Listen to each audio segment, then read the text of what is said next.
What is up, people of the internet? It is me, Real American Politics, back in with a new video, and today, it's time we start believing. That is right, folks. The New York governor's race. I'm truly starting to believe in Lee Zeldin. I know this sounds crazy, alright? I know most of you understand this is a close race. But some people really think this is still going to be a Democrat plus 15. No. I'm truly starting to believe in Lee Zeldin because the past couple of days, the news continues to get worse and worse and worse for Democrats in the state of New York. Not even for the governor's race. The other races happening, some congressional races. I think it's New York 17. The DCC chair is about to get thrown out. It's awful news across the board. Now, before we continue with today's video, I hope you enjoy these type of videos. If you do, smash the like button down below, subscribe, share with your friends, hit that little bell, follow the Twitter account in the description down below, and join the channel today. That's right, folks, for just 10 cents a day, you could join Real American Politics, only 10 cents a day. I recommend you join as it helps support the daily content. I slipped my words there for a second, excuse me, but you get the point. Just for 10 cents a day, $36 a year, you can join the channel and help support the daily content. So I hope you join today. Alright, enough intro stuff, people. Let's get into it. Guys, Lee Zeldin has a legitimate shot at winning New York.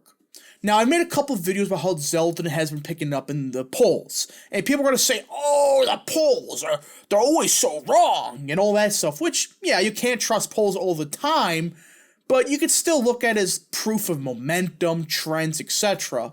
Well, we just got the first bit of raw data from New York. This is the purest data we got. And as many people know, early vote data, which shouldn't be everything. It's not everything to decipher if an election is going Republican or not. It is becoming a bigger trend to see how enthusiastic Democrat voters are. It has become an indicator, not the end-all or be-all, just an indicator.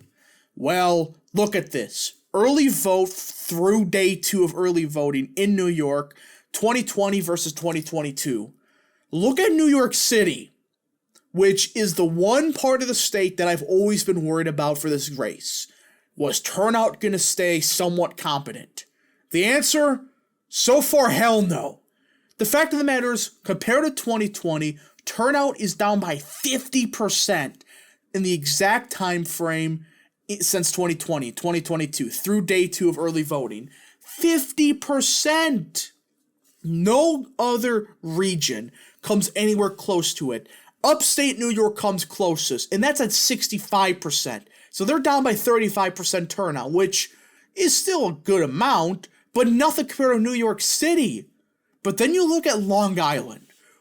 I've been discussing Long Island this entire time as possibly the most important region for this election. Obviously, Zeldin's going to run it up in Suffolk and Nassau counties. He's from the area, he's beloved there, the primary data indicates he's going to win that region significantly. The problem was, in my opinion always, was turnout going to be good enough for him in that region? So far, the early vote data indicates it. Now again, early vote data is going to significantly favor Democrats.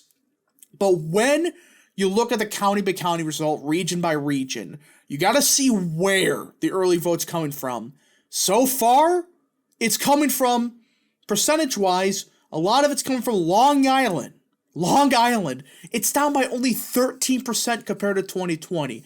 That means voters in Long Island are enthusiastic to vote.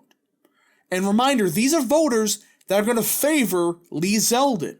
While the voters in New York City, which are going to favor Hochul dramatically, they are almost getting beaten by upstate New York, which will be more Republican. Again, early vote data favors Democrats, and sure, this Long Island early vote more than likely is going to go to Hochul by a couple points. But you would rather lose the Long Island early vote, which is a larger share of the vote, by a couple points, than have all the early vote come from New York, get decimated there, and you have a lot of votes make up. So this is why it's awful news. Because yes, he's going to lose the Long Island early vote more than likely. If he wins it, okay, Governor Zeldin is more than likely going to happen. But in either case, if he ends up winning the early vote, that's game over for Democrats. But you get the point. It depends where the early vote's coming from. So far, the majority of it is coming from pro-Zeldin parts of the state. Upstate New York, Long Island. North suburbs, we just gotta see. But New York City is the one region that Hochul needed to run it up. She's nowhere close to where it was in 2020. It was around, I think it was 42, 43%. It was under 50% in 2020, but still, it was much higher percentage-wise than it is now.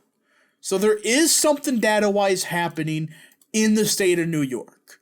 And again, if Long Island keeps up the trend with early vote, that means that Hochul's going to have such a smaller lead than expected for the early vote data. Zeldin's not going to need as much of an election day surge in the rest of the state to really pull it off. Because, face it, folks, right now only 36, 37% of the vote is coming from New York City.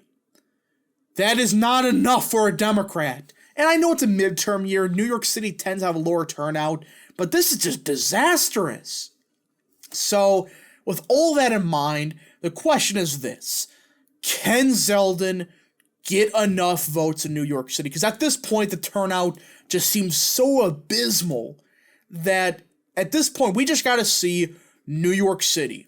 How are these voters going to vote? Because at this point, upstate New York, that's going to go heavily for Zeldin. Long Island, the question was turnout. He's gotten the turnout so far. At this point, there's three factors. Two of them are going his way. The last one is, can New York City be closer? He cannot get decimated in New York City. He just can't. Even with turnout being lower, if you lose New York City by the same margin, Hochul's going to win by 6-7 points. Well, guess what, everybody? In the past couple of days, Lee Zeldin's been getting critical endorsement after critical endorsement in New York City. And this is a quick fact about him. Zeldin is a Jewish representative. Why do I say that? Well, take a guess which group in New York City just endorsed Zeldin. That's 95.5 Democrat, especially in New York City. The Muslim community. Yeah, a bunch of Muslim voters openly endorsed Lee Zeldin, who is a Jewish representative. Again, I'm not making a big deal about it, but it's getting so bad in New York. People that religiously don't tend to go well. I mean, look at the Middle East, for example. Again, I'm not trying to be racist or anything like that. I'm just saying a fact. The fact is, the Muslim community would rather endorse somebody that they don't agree with religiously for major reasons and may have some... Anyways, I'm not going to get into it because YouTube will censor me. The point is, the fact of the matter is this. Voters are sick and tired of their state falling apart. So much so, they would rather hold their nose and vote for a Republican. Again, this is an endorsement. A critical one, mind you. That is just proof there is something happening in New York. Now, we just got to see if that holds up. So if he can narrow that Muslim margin down by quite a bit, just minority margins across the board, if he can just narrow that a little bit more, this is possible. But for now, folks, I'm still debating what I should rate this race for now. But there is some momentum towards Zeldin's campaign and some key endorsements from unlikely groups, which again, they vote 95.5 Democrat, endorse somebody you would not think they would endorse. Again, don't take that out of context. I'm not saying he's a bad person or anybody's bad for their religious beliefs or anything like that. I'm just saying, historically, that never really happens. Anyways, folks, thank you so much for watching. Hope you enjoyed this video. If you did, smash the like button down below, subscribe, share with your friends, hit that little bell, follow the Twitter account in the description down below, and join the channel today. Thank you so much for watching. We'll see you guys in the next video. Godspeed to all of you.